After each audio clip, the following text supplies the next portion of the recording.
मुंशी प्रेमचंद की कहानी। राजा हरदौल। बुंदेलखंड में ओरछा पुराना राज्य है। इसके राजा बुंदेले हैं। इन बुंदेलों ने पहाड़ों की घाटियों में अपना जीवन बिताया है। एक समय में ओरछे के राजा जुझार सिंह थे। वो बहुत ही साहसी और बुद्धिमान थे। शाहजहां उस समय दिल्ली के बादशाह थे। जब लोधी ने बलवा किया और वही शाही मुल्क को लूटता पाटता ओरछे की ओर आ निकला, तब राजा जुझार सिंह ने उससे मोर्चा लिया। राजा के इस काम से गुणग्राही शाहजहां बहुत प्रसन्न हुए। उन्होंने तुरंत ही राजा को दक्षिण का शासनभार सौंपा। उस दिन ओरछे में बड़ा आनंद मनाया गया। शाही दूत खिलअत और सनद लेकर राजा के पास आया। जुझार सिंह को बड़े बड़े काम करने का अवसर मिला। सफर की तैयारियां होने लगी। तब राजा ने अपने छोटे भाई हरदौल सिंह को बुलाकर कहा, भैया, मैं तो जाता हूं। अब ये राजपाट तुम्हारे सुपुर्द है। तुम भी इसे जी से प्यार करना।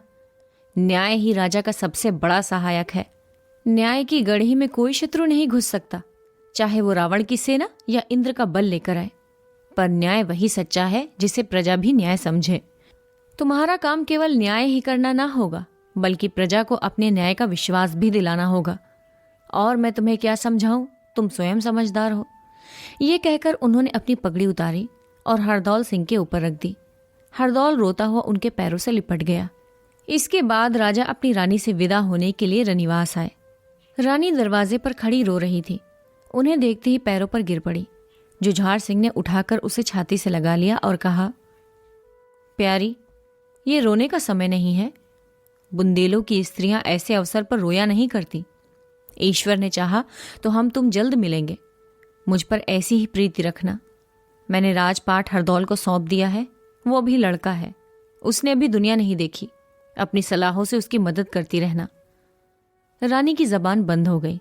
वो अपने मन में कहने लगी, हाय, ये कहते हैं बुंदेलों की स्त्रियां ऐसे अवसर पर रोया नहीं करती। शायद उनके हृदय नहीं होता, या अगर होता तो उसमें प्रेम नहीं होता। रानी कलेजे पर पत्थर रखकर आंसू पी गई और हाथ जोड़कर राजा की ओर मुस्कुराती हुई देखने लगी। पर क्या वो मुस्कुराहट थी? जिस तरह अंधेरे मैदान में मशाल की रोशनी अंधेरे को और भी अथाह कर देती है, उसी तरह रानी की मुस्कुराहट उसके मन के अथाह दुख को और भी प्रकट कर रही थी। जुझार सिंह के चले जाने के बाद हरदौल सिंह राज करने लगा। थोड़े ही दिनों में उसके न्याय और प्रजा वात्सल्य ने प्रजा का मन हर लिया। लोग जुझार सिंह को भूल गए। जुझार सिंह के शत्रु भी थे और मित्र भी, पर हरदौल सिंह का कोई शत्रु न था। सब मित्र ही थे। वो ऐसा हंसमुख और मधुरभाषी था कि उससे जो बातें कर लेता वही जीवन भर उसका भक्त बना रहता था। राज भर में कोई ऐसा न था जो उसके पास तक न पहुंचता हो। रात दिन उसके दरबार का फाटक सबके लिए खुला रहता था। ओरछे को कभी ऐसा सर्वप्रिय राजा नसीब न हुआ। वो उदार था, न्यायी था, विद्या और गुण का ग्राहक था। पर सबसे बड़ा उसमें जो गुण था वो थी उसकी वीरता। उसका वो गुण हद दर्जे को पहुंच गया था। हरदौल अपने गुण में अपनी प्रजा के मन का भी राजा हो गया था, जो मुल्क और माल पर राज करने से भी कठिन है। इस प्रकार 1 वर्ष बीत गया। उधर दक्षिण में जुझार सिंह ने अपने प्रबंध से चारों ओर शाही दबदबा जमा लिया था। इधर ओरछे में हरदौल सिंह ने प्रजा पर मोहन मंत्र फूंक दिया। फाल्गुन का महीना था। अबीर और गुलाल से जमीन लाल हो रही थी। कामदेव का प्रभाव लोगों को भड़का रहा था। रवि ने खेतों में सुनहला फर्श बिछा रखा था और खलिहानों में सुनहले महल उठा दिए थे। संतोष इस सुनहले फर्श पर इठलाता फिरता था और निश्चिंतता इस सुनहले महल में ताने अलाप रही थी। इन्हीं दिनों दिल्ली का नामवर फ़कैत कादिर खां ओरछे आया। यहाँ आपको बता दें कि फ़कैत का मतलब होता है कि ऐसा इंसान जो लाठी के प्रहार में कुशल होता है, मतलब पट्टेबाज। बड़े बड़े पहलवान उसका लोहा मान गए थे। दिल्ली से ओरछे तक सैकड़ों मर्दानगी के मत से मतवाले उसके सामने आए, पर कोई उससे जीत ना सका। उससे लड़ना भाग्य से नहीं, मौत से लड़ना था। वो किसी इनाम का भूखा ना था।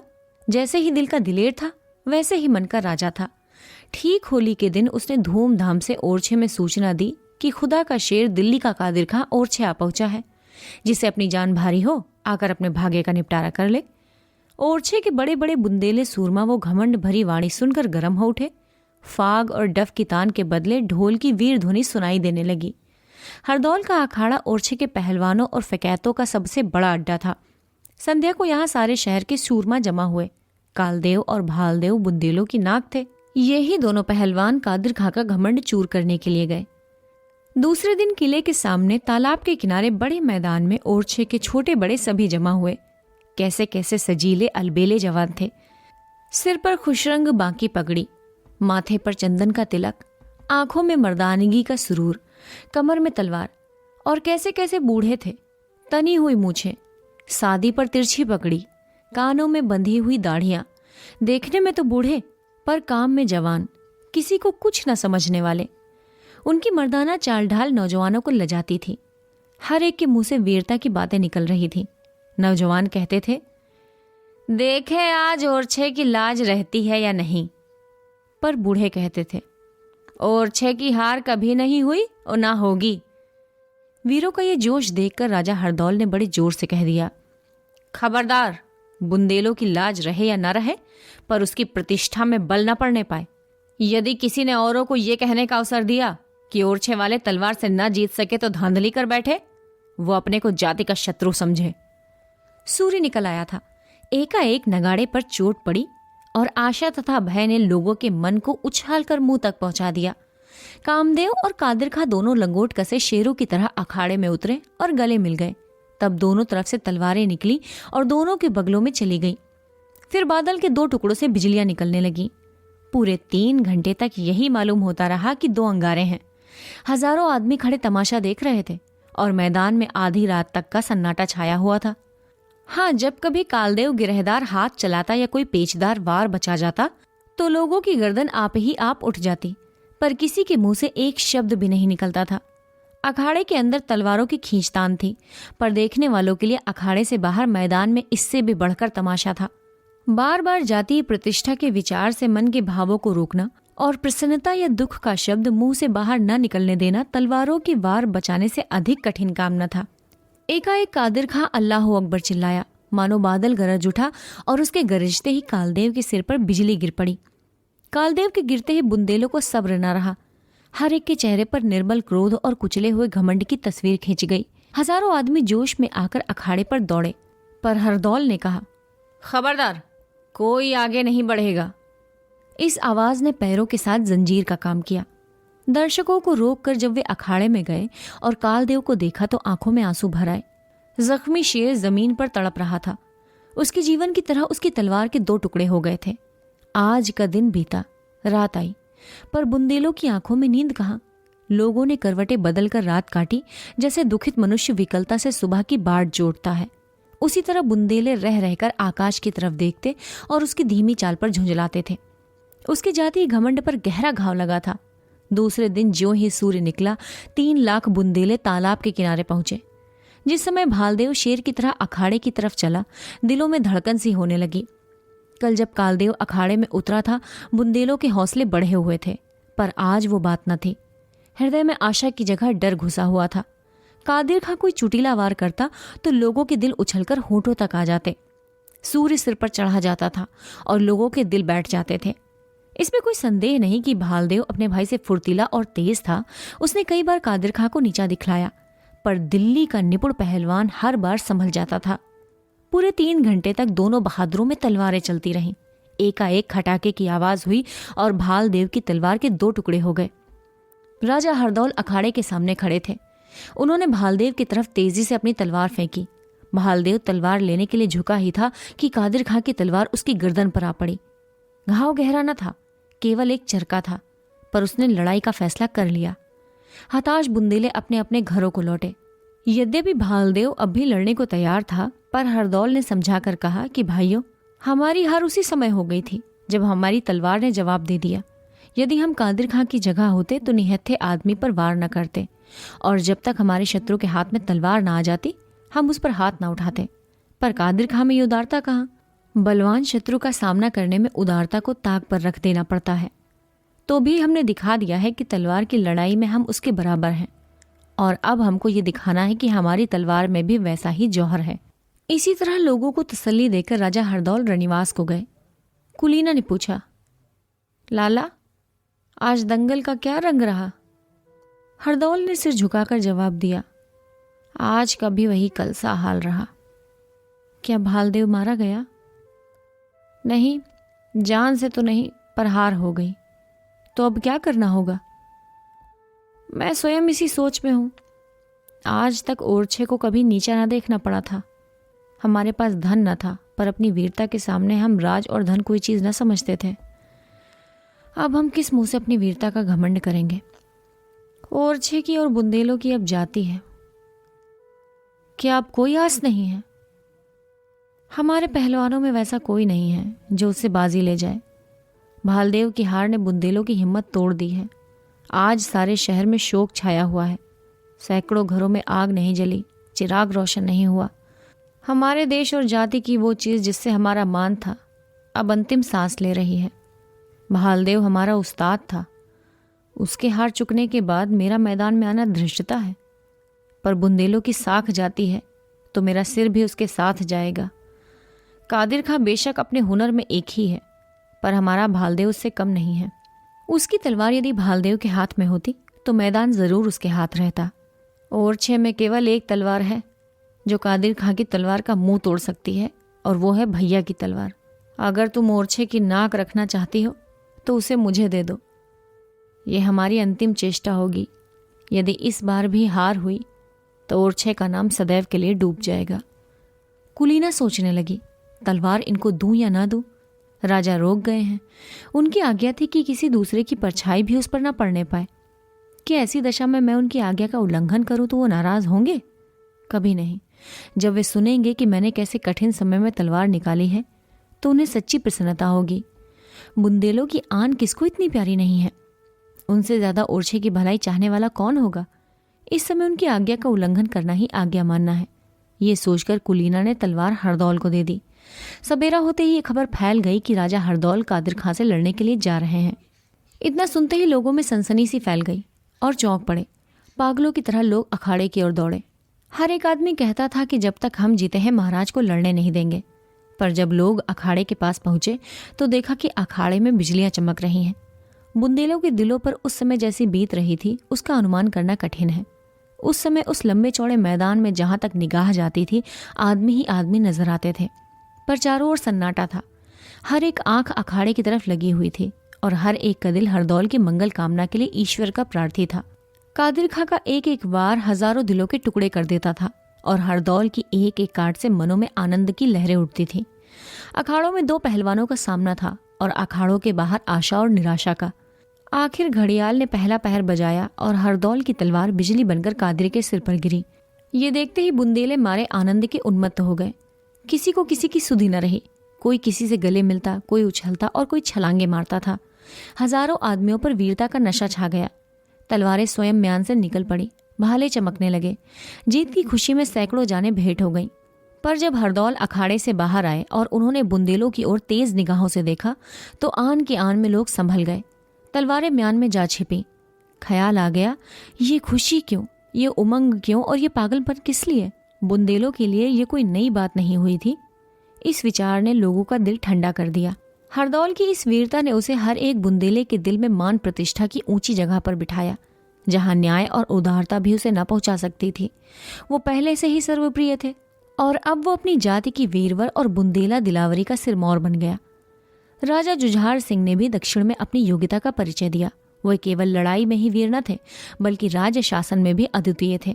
उन्होंने अपने सुप्रबंध से दक्षिण प्रांतों को बलवान राज्य बना दिया और वर्ष भर के बाद बादशाह से आज्ञा लेकर वो ओरछे की ओर चले। ओरछे की यादें उन्हें सदैव बेचैन करती रहीं। ओरछा, वो दिन कब आएगा कि फिर तेरे दर्शन होंगे?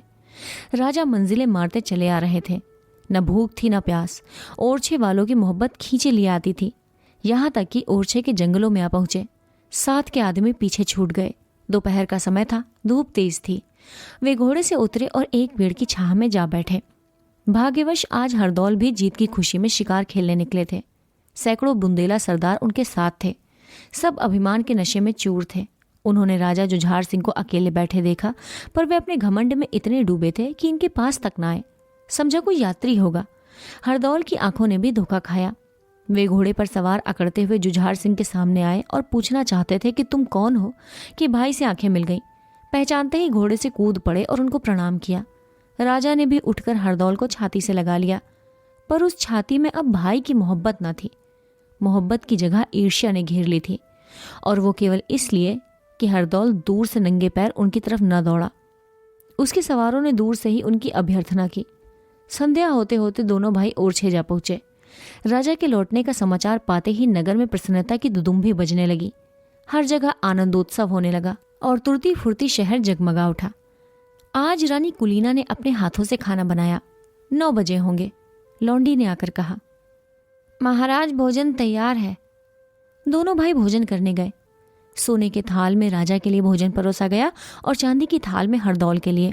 कुलीना ने स्वयं भोजन बनाया था। थाल भी स्वयं परोसे थे और स्वयं ही सामने लाई थी। पर दिनों का चक्र कहो या भाग्य के दुर्दिन, उसने भूल से सोने का थाल हरदौल के आगे रख दिया और चांदी का राजा के सामने। हरदौल ने कुछ ध्यान न दिया। वो वर्ष भर से सोने की थाल में खाते खाते उसका आदी हो गया था। पर जुझार सिंह तिलमिला गए। जबान से कुछ न बोले पर तेवर बदल गए और मुंह लाल हो गया। रानी की तरफ घूर कर देखा और भोजन करने लगे, पर ग्रास विष मालूम होता था। 2-4 ग्रास खाकर उठाए। रानी उनके तेवर देखकर डर गई। आज कैसे प्रेम से उसने भोजन बनाया था। कितनी प्रतीक्षा के बाद ये शुभ दिन आया था। उसके उल्लास का कोई पारावर न था। पर राजा के तेवर देखकर उसके प्राण सूख गए। जब राजा उठ गए और उसने थाल देखा तो कलेजा धक से हो गया और पैरों तले से जमीन निकल गई। उसने सिर पीट लिया। ईश्वर, आज रात कुशलता पूर्वक कटे। मुझे अच्छे शकुन दिखाई नहीं देते। राजा जुझार सिंह शीश महल में लेटे। चतुर नाई ने रानी का श्रृंगार किया और मुस्कुराकर बोली, कल महाराज से इसका इनाम लूंगी। ये कहकर वो चली गई, परंतु कुलीना वहां से न उठी। वो गहरे सोच में पड़ी हुई थी। उसके सामने कौन सा मुंह लेकर जाऊं? नाइन ने नाहक मेरा श्रृंगार कर दिया। मेरा श्रृंगार देखकर भी वो खुश ना होंगे। मुझसे अपराध हुआ है। मैं अपराधिनी हूं। मेरा उनके पास इस समय बनाव श्रृंगार करके जाना उचित नहीं। नहीं, आज मुझे उनके पास भिखारिनी के भेष में जाना चाहिए। मैं उनसे क्षमा मांगूंगी। इस समय मेरे लिए यही उचित है। ये सोचकर रानी बड़े शीशे के सामने खड़ी हो गई। वो अप्सरा सी मालूम होती थी। सुंदरता की कितनी ही तस्वीरें उसने देखी थी, पर उसे इस समय शीशे की तस्वीर सबसे ज्यादा खूबसूरत मालूम होती थी।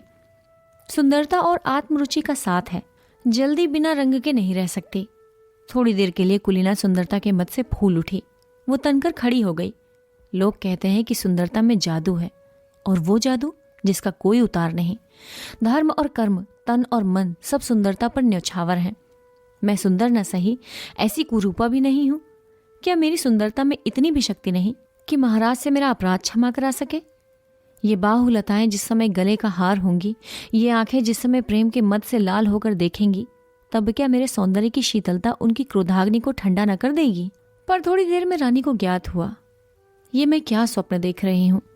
मेरे मन में ऐसी बातें क्यों आती हैं? मैं अच्छी हूं या बुरी, उनकी चेरी हूं। मुझसे अपराध हुआ है। मुझे उनसे क्षमा मांगनी चाहिए।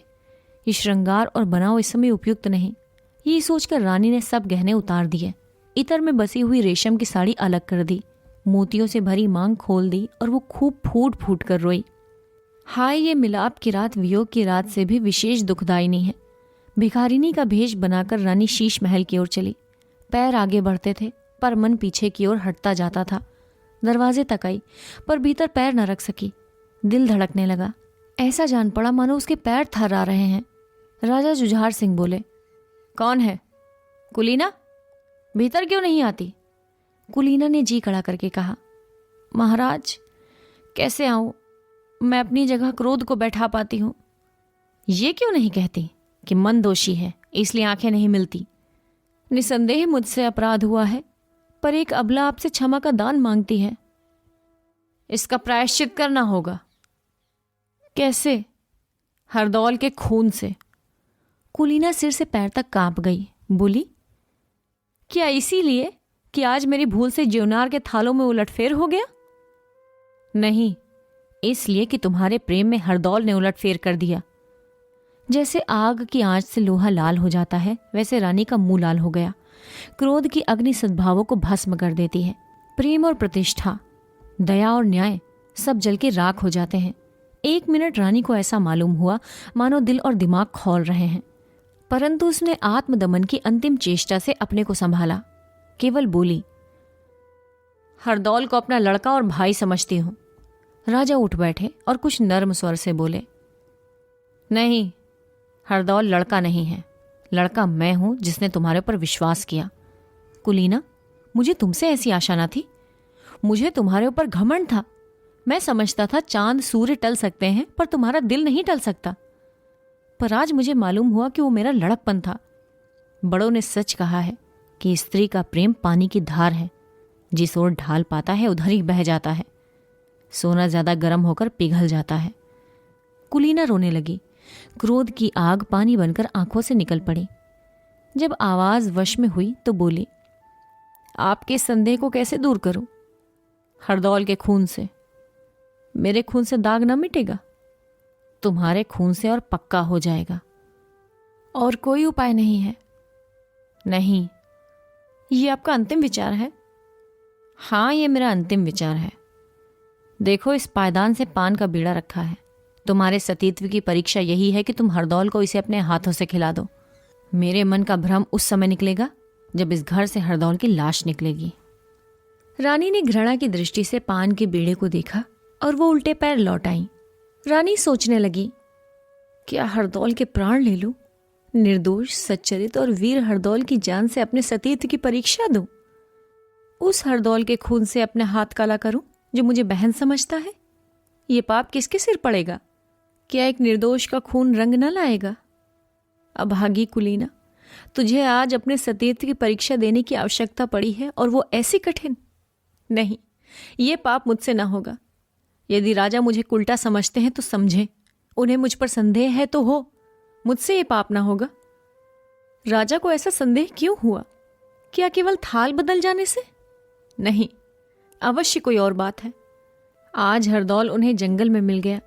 राजा ने उसकी कमर में तलवार देखी होगी।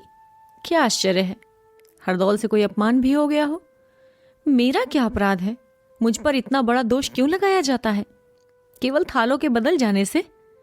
हे ईश्वर, मैं किससे अपना दुख कहूं? तू ही मेरा साक्षी है। जो चाहे सो हो, पर मुझसे ये पाप ना होगा। रानी ने फिर सोचा, राजा, क्या तुम्हारा हृदय ऐसा ओछा और नीच है? तुम मुझसे हरदौल की जान लेने को कहते हो? यदि तुम में उसका अधिकार और मान नहीं देखा जाता तो क्यों साफ साफ ऐसा नहीं कहते? क्यों मर्दों की तरह लड़ाई नहीं लड़ते? क्यों स्वयं अपने हाथ से उसका सिर नहीं काटते? और मुझसे वो काम करने को कहते हो? तुम खूब जानते हो मैं ये नहीं कर सकती। यदि मुझसे तुम्हारा जी उगता गया है, यदि मैं तुम्हारी जान की जंजाल हो गई हो, तो मुझे काशी या मथुरा भेज दो। मैं बेखटके चली जाऊंगी, पर ईश्वर के लिए मेरे सिर पर इतना बड़ा कलंक न लगने दो। पर मैं जीवित ही क्यों रहूं? मेरे लिए अब जीवन में कोई सुख नहीं है। अब मेरा मरना ही अच्छा है। मैं स्वयं प्राण दे दूंगी, पर यह महापाप मुझसे न होगा। विचारों ने फिर पलटा खाया। तुमको पाप करना ही होगा। इससे बड़ा पाप शायद आज तक संसार में ना हुआ होगा, पर यह पाप तुमको करना होगा। तुम्हारे पतिव्रत पर संदेह किया जा रहा है और तुम्हें इस संदेह को मिटाना होगा। यदि तुम्हारी जान जोखिम में होती तो कुछ हर्ज न था। अपनी जान देकर हरदौल को बचा लेती, पर इस समय तुम्हारे पतिव्रत पर आंच आ रही है, इसलिए तुम्हें यह पाप करना ही होगा। और पाप करने के बाद हंसना और प्रसन्न रहना होगा। यदि तुम्हारा चित्त तनिक भी विचलित हुआ, यदि तुम्हारा मुखड़ा जरा भी मध्यम हुआ, तो इतना बड़ा पाप करने पर भी तुम संदेह मिटाने में सफल न होगी। तुम्हारे जी पर जो चाहे बीते, पर तुम्हें यह पाप करना ही पड़ेगा। परंतु कैसे होगा? क्या मैं हरदौल का सिर उतारूंगी? ये सोचकर रानी के शरीर में कपकपी आ गई। नहीं, मेरा हाथ उस पर कभी नहीं उठ सकता। प्यारे हरदौल, मैं तुम्हें खिला सकती हूँ। मैं जानती हूँ तुम मेरे लिए आनंद से विष का बीड़ा खा लोगे। हाँ, मैं जानती हूँ तुम नहीं करोगे, पर मुझसे यह महापाप नहीं हो सकता। एक बार नहीं, 1000 बार नहीं हो सकता। हरदौल को इन बातों की कुछ खबर ना थी। आधी रात को एक दासी रोती हुई उसके पास गई और उसने सब समाचार अक्षर अक्षर कह सुनाया। वो दासी पानदान लेकर रानी के पीछे पीछे राजमहल के दरवाजे पर गई और सब बातें सुनकर आई थी। हरदौल राजा का ढंग देखकर ही पहले समझ गया था कि राजा के मन में कोई ना कोई कांटा अवश्य खटक रहा है। दासी की बातों ने उसके संदेह को और भी पक्का कर दिया। उसने दासी से कड़ी मनाही कर दी कि सावधान, किसी दूसरे के कानों में इन बातों की भनक भी ना पड़े, और वो स्वयं मरने के लिए तैयार हो गया। हरदौल बुंदेलों की वीरता का सूरज था। उसकी बहुओं के तनिक इशारे से 3 लाख बुंदेले मरने और मारने के लिए इकट्ठे हो सकते थे। ओरछा उस पर न्यौछावर था। यदि जुझार सिंह खुले मैदान उसका सामना करते तो अवश्य मुंह की खाते, क्योंकि हरदौल भी बुंदेला था और बुंदेला अपने शत्रु के साथ किसी प्रकार की मुंह देखी नहीं करते। मारना मरना उसके जीवन का एक अच्छा दिल बहलाव था। उन्हें सदा इसकी लालसा रही कि कोई हमें चुनौती दे, कोई हमें छेड़े। उन्हें सदा खून की प्यास रही थी और वो प्यास कभी नहीं बुझती। परंतु उस समय एक स्त्री को उसके खून की जरूरत थी और उसकी साहस उसके कानों में कहता था कि एक निर्दोष और सती अबला के लिए अपने शरीर का खून देने से मुंह न मोड़ो। यदि भैया को यह संदेह होता है कि मैं उसके खून का प्यासा हूं और उन्हें मारकर राज पर अधिकार करना चाहता हूं तो कुछ हर्ज न था। राज्य के लिए कत्ल और खून, दगा और फरेब सब उचित समझा गया है, परंतु उसके इस संदेह का निपटारा मेरे मरने के सिवा और किसी तरह नहीं हो सकता। इस समय मेरा धर्म है कि अपने प्राण देकर उनके इस संदेह को दूर कर दूं। उनके मन में ये दुखाने वाला संदेह उत्पन्न करके भी यदि मैं जीता ही रहूं और अपने मन की पवित्रता जनाऊं तो मेरी ढिठाई है। नहीं, इस भले काम में आगा पीछा करना अच्छा नहीं है। मैं खुशी से विष का बीड़ा खाऊंगा। इससे बढ़कर शूरवीर की मृत्यु और क्या हो सकती है। क्रोध में आकर मारू के भय बढ़ाने वाले शब्द सुन के रणक्षेत्र में अपनी जान को तुच्छ समझना कठिन नहीं है। आज सच्चा वीर हरदौल अपने हृदय के बड़प्पन पर सारी वीरता न्यौछावर करने को उद्यत है। दूसरे दिन हरदौल ने खूब तड़के स्नान किया, बदन पर अस्त्र शस्त्र सजाकर मुस्कुराता हुआ राजा के पास आया। राजा भी सोकर तुरंत ही उठे थे। उनकी अलसाई हुई आंखें हरदौल की मूर्ति की ओर लगी हुई थी। सामने संगमरमर की चौकी पर विष मिला हुआ पान रखा हुआ था। राजा कभी पान की ओर ताकते और कभी मूर्ति की ओर। शायद उनके विचार ने इस विष की गांठ और उस मूर्ति में एक संबंध पैदा कर दिया था। उस समय जो हरदौल एकाएक घर में पहुंचे तो राजा चौंक पड़े। उन्होंने संभल कर पूछा, इस समय कहाँ चले? हरदौल का मुखड़ा प्रफुल्लित था। वो हंसकर बोला, कल आप यहाँ पधारे हैं, इस खुशी में मैं आज शिकार खेलने जाता हूँ। आपको ईश्वर ने अजित बनाया है, मुझे अपने हाथ से विजय का बीड़ा दीजिए। ये कहकर हरदौल ने चौक पर से पानदान उठा लिया और उसे राजा के सामने रखकर बीड़ा लेने के लिए हाथ बढ़ाया। हरदौल का खिला हुआ मुखड़ा देखकर राजा की ईर्ष्या की आग और भी भड़क उठी। दुष्ट, मेरे घाव पर नमक छिड़कने आया है। मेरे मान और विश्वास को मिट्टी में मिलाने पर भी तेरा जी न भरा। मुझसे विजय का बीड़ा मांगता है। हाँ, ये विजय का बीड़ा है, पर तेरी विजय का नहीं, मेरी विजय का। इतना मन में कहकर जुझार सिंह ने बीड़े को हाथ में उठाया। वे एक क्षण तक कुछ सोचते रहे, फिर मुस्कुराकर हरदौल को बीड़ा दे दिया। हरदौल ने सिर झुकाकर बीड़ा लिया, उसे माथे पर चढ़ाया। एक बार बड़ी ही करुणा के साथ चारों ओर देखा और फिर बीड़े को मुंह में रख लिया। एक सच्चे राजपूत ने अपना पुरुषत्व दिखा दिया। विष हलाहल था। कंठ के नीचे उतरते ही हरदौल के मुखड़े पर मुर्दानी छा गई और आंखें बुझ गईं। उसने एक ठंडी सांस ली, दोनों हाथ जोड़कर जुझार सिंह को प्रणाम किया और जमीन पर बैठ गया। उसके ललाट पर पसीने की ठंडी ठंडी बूंदें दिखाई दे रही थी और सांस तेजी से चलने लगी थी, पर चेहरे पर प्रसन्नता और संतोष की झलक दिखाई देती थी। जुझार सिंह अपनी जगह से जरा भी ना हिले। उनके चेहरे पर ईर्ष्या से भरी हुई मुस्कुराहट छाई हुई थी, पर आंखों में आंसू भर आए थे। उजाले और अंधेरे का मिलाप हो गया था। मुंशी प्रेमचंद की कहानी राजा हरदौल। कथावाचक